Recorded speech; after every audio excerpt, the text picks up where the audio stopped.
Paper 125, Jesus at Jerusalem, Part 1 of 2. Based on the Urantia Book, Paper 125. No incident in all Jesus' eventful earth career was more engaging, more humanly thrilling than this, his first remembered visit to Jerusalem. He was especially stimulated by the experience of attending the temple discussions by himself, and it long stood out in his memory as the great event of his later childhood and early youth. This was his first opportunity to enjoy a few days of independent living, the exhilaration of going and coming without restraint and restrictions. This brief period of undirected living during the week following the Passover was the first complete freedom from responsibility he had ever enjoyed, and it was many years subsequent to this before he again had a like period of freedom from all sense of responsibility, even for a short time. Women seldom went to the Passover feast at Jerusalem. They were not required to be present. Jesus, however, virtually refused to go unless his mother would accompany them. And when his mother decided to go, many other Nazareth women were led to make the journey, so that the Passover company contained the largest number of women, in proportion to men, ever to go up to the Passover from Nazareth. Ever and anon on the way to Jerusalem they chanted the 130th Psalm. From the time they left Nazareth until they reached the summit of the Mount of Olives, Jesus experienced one long stress of expectant anticipation. All through a joyful childhood he had reverently heard of Jerusalem and its temple. Now he was soon to behold them in reality. From the Mount of Olives and from the outside, on closer inspection, the temple had been all and more than Jesus had expected, but when he once entered its sacred portals, the great disillusionment began.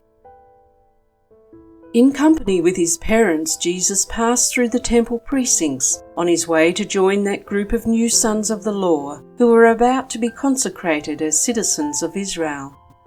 He was a little disappointed by the general demeanour of the temple throngs, but the first great shock of the day came when his mother took leave of them on her way to the women's gallery.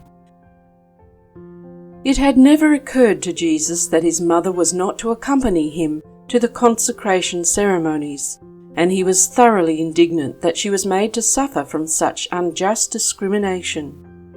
While he strongly resented this, aside from a few remarks of protest to his father, he said nothing, but he thought and thought deeply, as his questions to the scribes and teachers a week later disclosed. He passed through the consecration rituals but was disappointed by their perfunctory and routine natures. He missed that personal interest which characterized the ceremonies of the synagogue at Nazareth. He then returned to greet his mother and prepared to accompany his father on his first trip about the temple and its various courts, galleries, and corridors. The temple precincts could accommodate over 200,000 worshippers at one time, and while the vastness of these buildings, in comparison with any he had ever seen, greatly impressed his mind, he was more intrigued by the contemplation of the spiritual significance of the temple ceremonies and their associated worship. Though many of the temple rituals very touchingly impressed his sense of the beautiful and the symbolic, he was always disappointed by the explanation of the real meanings of these ceremonies, which his parents would offer in answer to his many searching inquiries. Jesus simply would not accept explanations of worship and religious devotion which involve belief in the wrath of God or the anger of the Almighty. In further discussion of these questions, after the conclusion of the temple visit, when his father became mildly insistent that he acknowledge acceptance of the orthodox Jewish beliefs, Jesus turned suddenly upon his parents and, looking appealingly into the eyes of his father, said, "My father, it cannot be true. The Father in heaven cannot so regard his erring children on earth. The Heavenly Father cannot love his children less than you love me. And I well know, no matter what unwise thing I might do, you would never pour out wrath upon me, nor vent anger against me. If you, my earthly father, possess such human reflections of the divine, how much more must the heavenly Father be filled with goodness and overflowing with mercy? I refuse to believe that my Father in heaven loves me less than my Father on earth."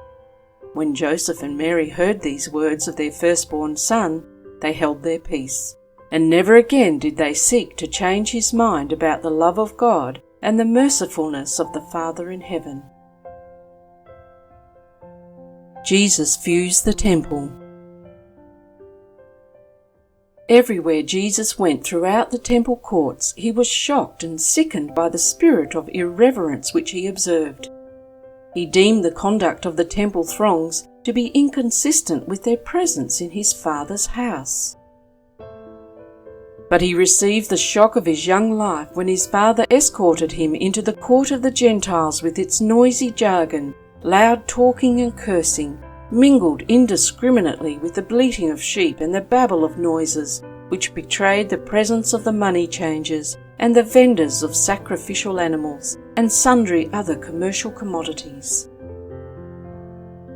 But most of all was his sense of propriety outraged by the sight of the frivolous courtesans parading about within this precinct of the temple, just such painted women as he had so recently seen when on a visit to Sepphoris. This profanation of the temple fully aroused all his youthful indignation, and he did not hesitate to express himself freely to Joseph. Jesus admired the sentiment and service of the temple, but he was shocked by the spiritual ugliness which he beheld on the faces of so many of the unthinking worshippers.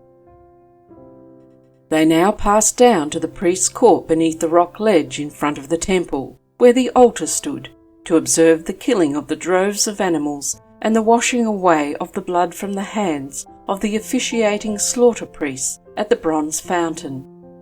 The blood-stained pavement, the gory hands of the priest, and the sounds of the dying animals were more than this nature-loving lad could stand. The terrible sight sickened this boy of Nazareth. He clutched his father's arm and begged to be taken away. They walked back through the court of the Gentiles, and even the coarse laughter and profane jesting which he there heard were a relief from the sights he had just beheld.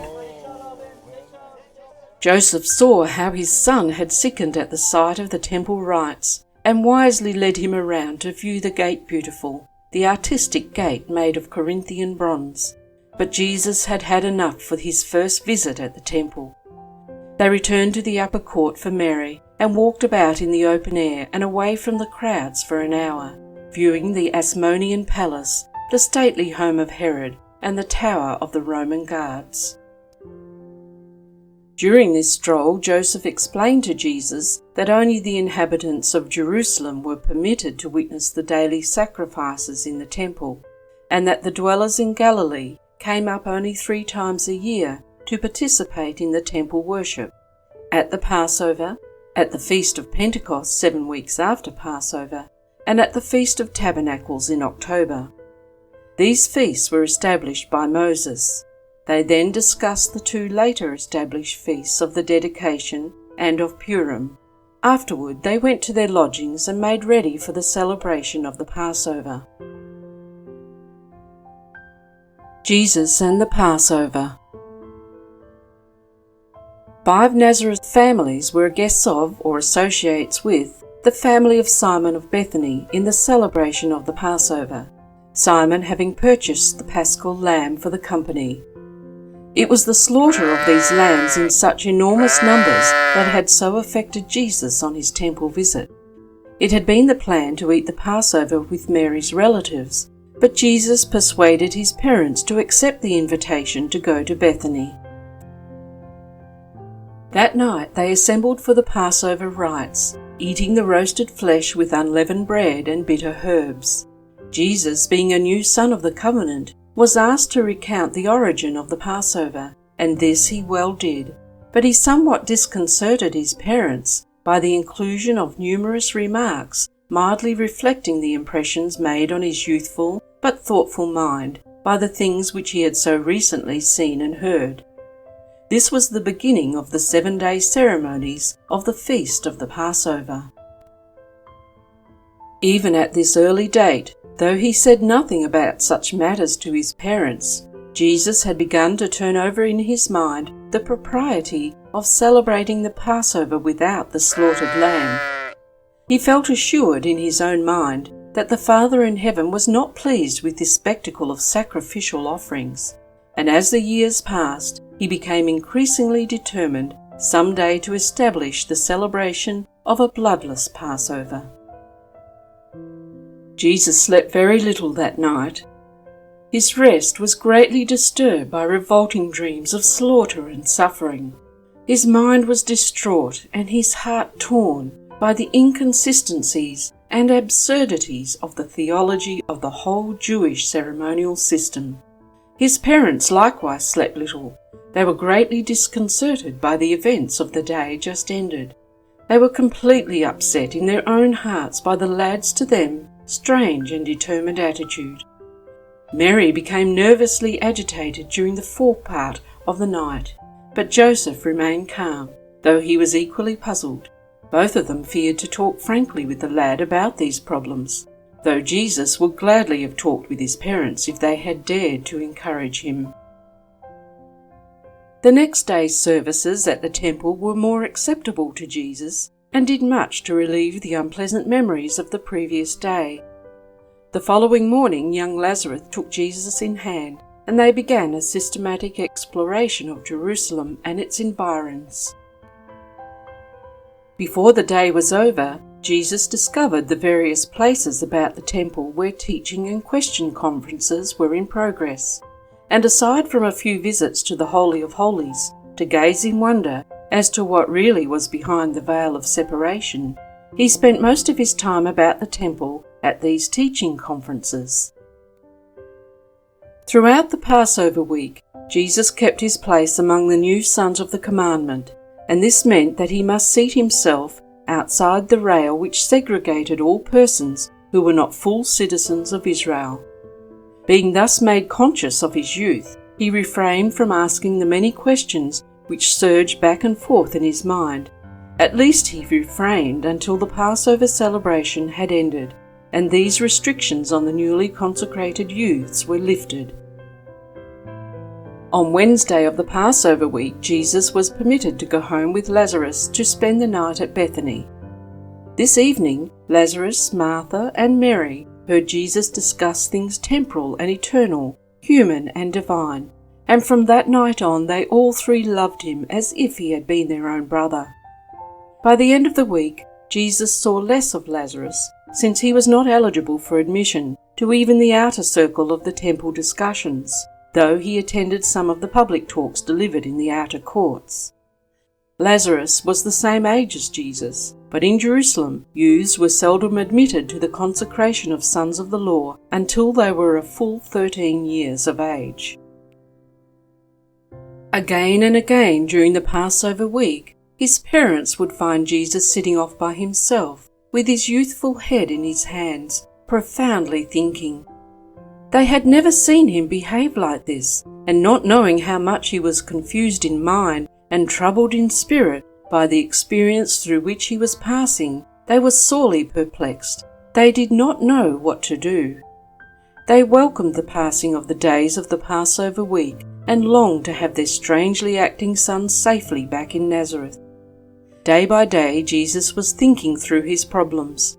By the end of the week, he had made many adjustments. But when the time came to return to Nazareth, his youthful mind was still swarming with perplexities and beset by a host of unanswered questions and unsolved problems. Before Joseph and Mary left Jerusalem in company with Jesus' Nazareth teacher, they made definite arrangements for Jesus to return when he reached the age of 15 to begin his long course of study in one of the best-known academies of the rabbis. Jesus accompanied his parents and teacher on their visits to the school, but they were all distressed to observe how indifferent he seemed to all they said and did. Mary was deeply pained at his reactions to the Jerusalem visit, and Joseph was profoundly perplexed at the lad's strange remarks and unusual conduct. After all, Passover week had been a great event in Jesus' life. He had enjoyed the opportunity of meeting scores of boys about his own age, fellow candidates for the consecration, and he utilized such contacts as a means of learning how people lived in Mesopotamia, Turkestan, and Parthia, as well as in the far western provinces of Rome. He was already fairly conversant in the way in which the youth of Egypt and other regions near Palestine grew up. There were thousands of young people in Jerusalem at this time, and the Nazareth lad personally met and more or less extensively interviewed more than 150. He was particularly interested in those who hailed from the Far Eastern and the remote Western countries. As a result of these contacts, the lad began to entertain a desire to travel around the world for the purpose of learning how the various groups of his fellow men toiled for their livelihood. Departure of Joseph and Mary. It had been arranged that the Nazareth party should gather in the region of the temple at mid-forenoon on the first day of the week after the Passover festival had ended.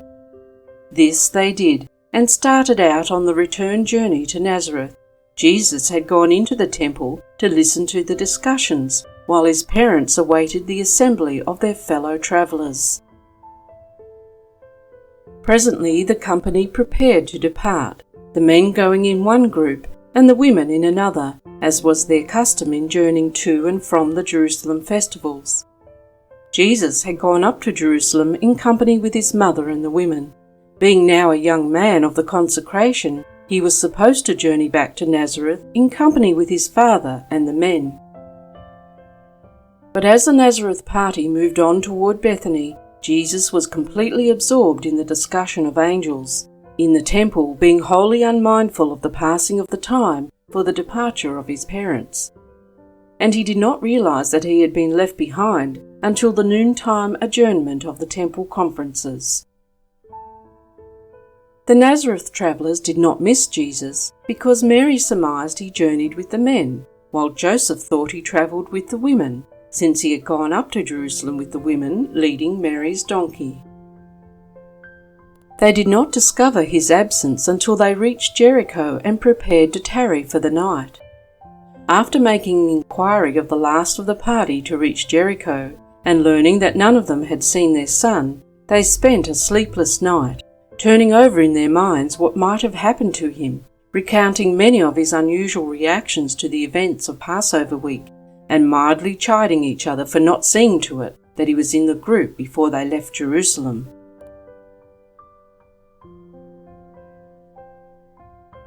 Continuing in Paper 125, Jesus at Jerusalem, Part 2 of 2.